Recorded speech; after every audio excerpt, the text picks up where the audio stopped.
Ce jeudi 19 mars 2026, l'immeuble de l'État situé sur l'avenue de la Gombe au numéro 14 a été un cas d'école du phénomène Folio. Entendez, système de criminalité organisé spécialisé dans la spoliation des biens fonciers et immobiliers. Les résidents de cet immeuble dans la commune de la Gombe, qui compte 24 familles en situation régulière avec l'État, ont vu débarquer une huissière de justice venue exécuter une décision judiciaire, tel un déguerpissement illégal. Comme si cela ne suffisait pas, cette huissière de la justice s'est faite accompagner d'une bande de voyous qui se sont adonnés à des pillages, vols et même des destructions méchantes, comme le témoigne ici le directeur de cabinet du ministre d'État, ministre de l'Urbanisme et Habitat, le professeur Bongi. Nous avons fait appel aux forces de l'ordre, on a prévenu la police provinciale, on a prévenu en même temps l'auditorat militaire et les dispositions qui étaient prises, c'était pas. Vous voyez maintenant, ces gens on les a maîtrisés et puis la situation s'est calmée et nous sommes réconfortés par la présence de toutes les autorités. Il y a eu des dégâts, notamment au premier niveau, au deuxième, l'aile gauche. L'aile gauche, oui, c'est à deux ailes. L'aile gauche, en tout cas, ils sont entrés dans tous les appartements. Ils ont pris les téléphones, ils ont fait jeter les effets personnels des occupants, ils ont pris de l'argent. Et puis, il y a un monsieur qui conduisait l'équipe qui a commencé même à fouetter les gens qu'il a trouvés ici. Donc, même s'il s'agit d'un déguerpissement, on ne peut pas taper sur les gens. Ça, c'est pas normal. C'est ça le phénomène Folio. Quand on parle de phénomène Folio, voilà vraiment un cas concret du phénomène Folio. Et je crois que là, l'État doit prendre toutes les dispositions. Et vous savez qu'il y a toute une commission qui siège au ministère de la Justice. Et c'est parmi les dossiers prioritaires que nous allons transmettre là pour que ça soit vraiment examiné, pour que les auteurs soient sévèrement punis et sanctionnés. Il n'y a pas eu déguerpissement forcé. Il s'agit d'un non-déguerpissement, mieux, un déguerpissement illégal, précise le ministre d'État, ministre de la Justice, qui est descendu sur le lieu avec son collègue de l'Urbanisme et Habitat. Saluant l'action gouvernementale contre le phénomène Folio, conformément aux instructions du chef de l'État, Guillaume Nguefa s'est refusé de tout commentaire et dit attendre la justice faire son travail. Un procès en flagrance sur ces cas concrets de foliomènes est attendu afin de sanctionner les auteurs de ces réseaux mafieux des spoliateurs des biens fonciers et immobiliers. C'est le fruit du phénomène Folio qui, à travers un jugement fictif, ils ont utilisé la justice, l'huissier de justice, pour exécuter un jugement en déguerpissement.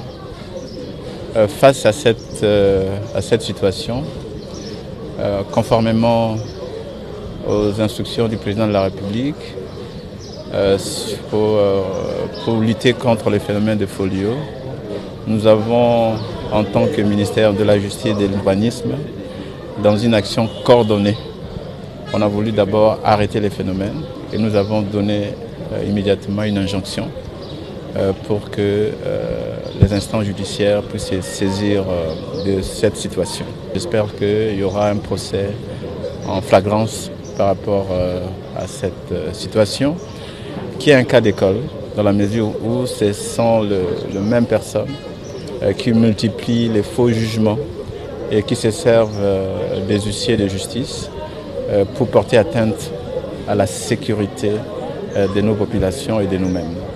Et curieusement, parmi les gens qu'on a voulu déguerpir de façon illégale, il y a des hauts magistrats. Il y a hauts magistrats, c'est pour dire que le phénomène de Folio n'épargne personne. Solidarité gouvernementale contre le phénomène Folio oblige, le ministre d'État de l'Urbanisme et Habitat insiste, cette descente est un message fort à tous les réseaux mafieux de spoliation des biens immobiliers et fonciers de l'État et des privés. Alexis Guissaro-Mouvouni rassure, le gouvernement ne lâchera pas prise. Ce phénomène sera éradiqué jusqu'à sa moelle épinière. En tant que gestionnaire du patrimoine privé de l'État, nous sommes confrontés à cette situation bien souvent. Et c'est ainsi que le gouvernement nous avait instruit, comme vient de le souligner le ministre d'État à la Justice, de mettre en œuvre toutes les mesures nécessaires pour mettre un terme à cette situation.